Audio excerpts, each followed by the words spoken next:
As-tu déjà eu envie d'abandonner en silence, mais tu es resté uniquement à cause des attentes des autres? Je l'ai fait. Après ma 5e victoire, j'avais décidé d'arrêter, en privé.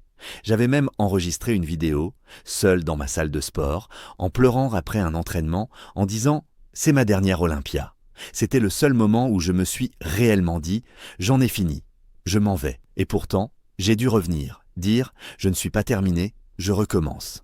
Quand j'ai commencé, la salle de sport était un refuge, un endroit beau, simple, presque sacré. J'y allais pour m'évader, pour le plaisir, et j'aimais ça. Puis les résultats sont arrivés, et lentement, quelque chose a changé. Le plaisir s'est transformé en pression. J'ai commencé à lier mon identité à la performance, ma valeur personnelle à mes résultats. Je n'avais jamais voulu ça, mais j'avais fait le choix de la compétition. Et je continuais à faire ce choix, sans savoir s'il était encore vraiment libre. Parce que quand tu as l'impression que tu dois continuer pour être assez, ce n'est plus un choix, c'est une obligation. À un moment, j'ai dû être honnête avec moi-même. Je n'en retirais plus rien qui me nourrissait vraiment. Et je me suis posé la question la plus difficile. Si tout disparaissait, le titre, l'attention, la reconnaissance, est-ce que je serais en paix?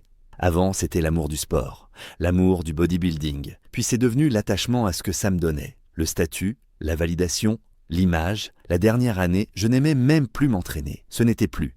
J'ai la chance de m'entraîner aujourd'hui. C'était « je dois m'entraîner pour gagner ». Ce changement de mentalité m'a frappé. Je ne faisais plus les choses pour les bonnes raisons. Ce qui t'a fait commencer quelque chose peut évoluer avec le temps. Mais si ce qui te portait commence à te vider, alors il est temps de réévaluer. L'argent, la reconnaissance, la visibilité, ce sont de belles choses, je ne vais pas mentir. Mais ce n'était plus ce qui me faisait me sentir vivant au quotidien. Je n'étais plus présent dans ma vie, toujours obsédé par le prochain repas, par le poids perdu à un événement, par un détail sur scène qui allait décider, en 10 minutes, si j'étais assez bon. Quand tu vis comme ça, tu n'es jamais vraiment là. Parce que tu es attaché au résultat au lieu d'aimer le processus, et pourtant, j'ai trouvé plus d'accomplissement dans le chemin que dans le moment de la victoire. Pourquoi? Parce que le chemin m'a montré de quoi j'étais capable. Il y a eu des préparations où tout semblait perdu, des blessures, des opérations, des moments où je me disais « c'est impossible, je n'y arriverai pas ». Si on m'avait demandé avant « penses-tu pouvoir faire Silly? Penses-tu pouvoir traverser ça et gagner ?» J'aurais répondu « non, impossible ». Mais j'y étais, je l'ai fait et j'ai compris une chose essentielle.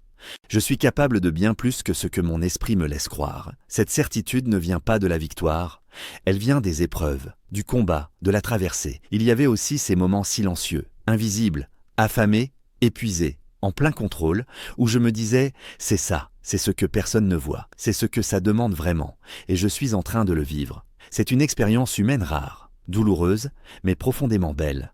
Quand on dit que la pression est un privilège, voilà ce que ça signifie. J'ai compris que la pression ne venait pas vraiment des autres. Elle venait de moi. Et ce n'était pas une mauvaise pression.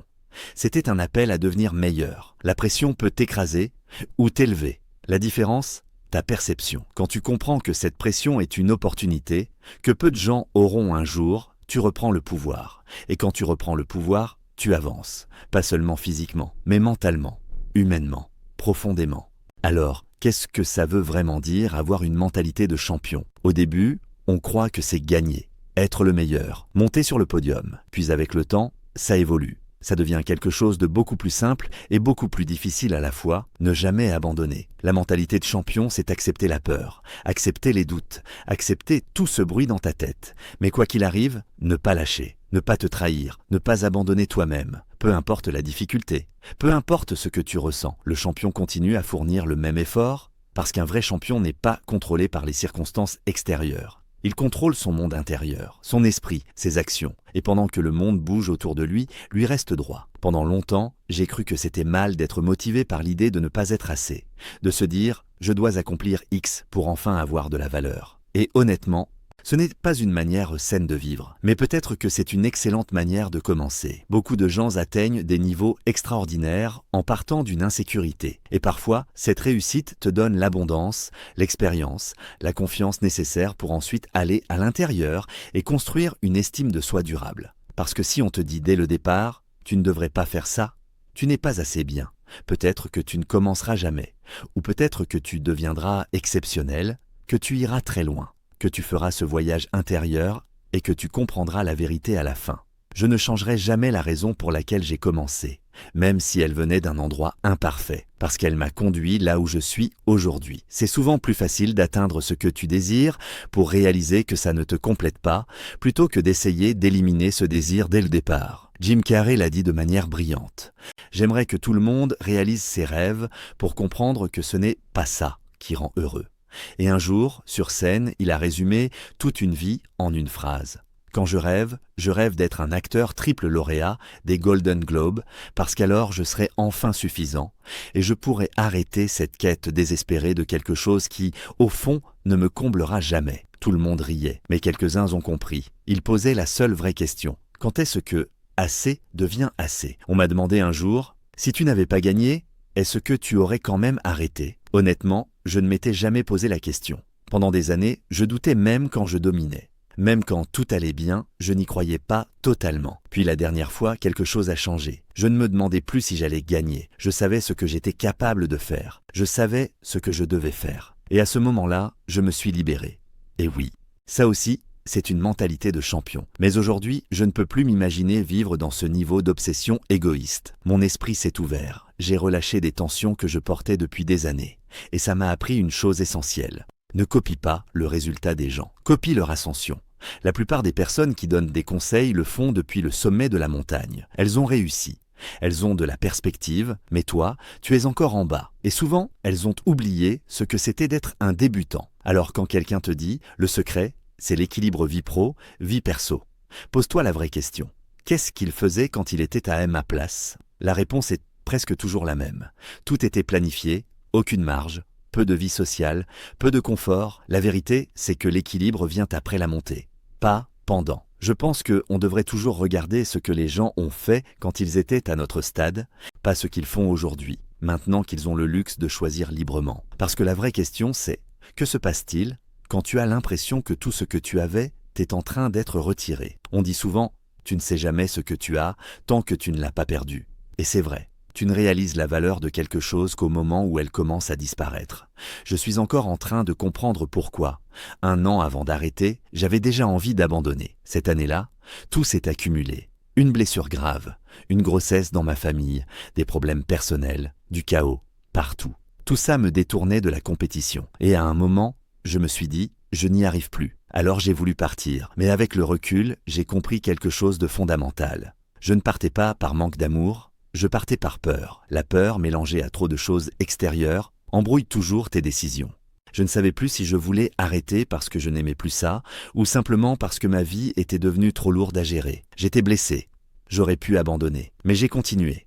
Pourquoi? Parce que je voulais me laisser une chance. Une vraie chance. Me dire, est-ce que c'est encore pour moi? Et je crois que l'une des choses les plus importantes que j'ai faites ces dernières années, c'est de réévaluer constamment mes valeurs et de prendre mes décisions en fonction de ce qui compte le plus, même quand, sur le moment, ce n'est pas ce qui me fait envie. Et tu sais ce qui m'a fait aller mieux récemment? Des choses très simples. Reprendre l'entraînement avec un planning, manger correctement, peser mes repas, remettre de la structure dans ma vie, pas parce que j'y étais obligé, mais parce que je choisissais de le faire. Quand tout semble flou, quand tu te sens perdu, pose-toi une seule question. Qu'est-ce que je peux contrôler aujourd'hui? Moi, je pouvais retourner à la salle. Et petit à petit, jour après jour, je me suis senti mieux. C'est là que j'ai compris pourquoi je suis tombé amoureux de la salle de sport à l'origine. Je ne veux pas forcément inspirer les gens à faire du bodybuilding de haut niveau. C'est dur, c'est exigeant. Et ce n'est pas toujours sain. Mais je veux inspirer les gens à soulever des poids, à aller à la salle, à faire quelque chose de difficile. Parce que quand tu es perdu, tu n'as pas besoin d'une grande révélation. Tu as besoin de discipline, de travail, d'un effort quotidien. Trouve quelque chose de dur, quelque chose que tu aimes, quelque chose qui te montre des progrès, qui construit ta confiance. Et fais-le. La réalité, c'est que la vie devient difficile quand tu perds ton objectif, quand tu n'as plus cette direction claire.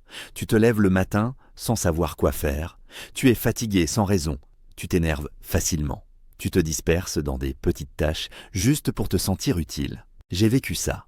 Alors j'ai commencé à me traiter comme une expérience scientifique. J'ai retiré certaines choses, j'en ai ajouté d'autres.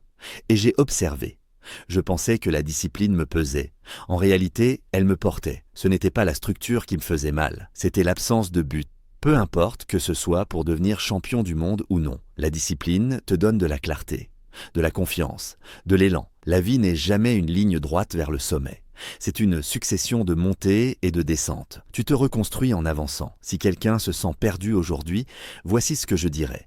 Être perdu n'est pas toujours une mauvaise chose. Parfois, rester sur un chemin qui n'est plus fait pour toi est bien pire que de t'en écarter. Être perdu peut te permettre de découvrir quelque chose de meilleur. Rien ne remplacera certains rêves, mais la vie peut encore être incroyable. Pour moi, la salle de sport a toujours été ce point fixe. Quand tout le reste s'effondre, elle est là.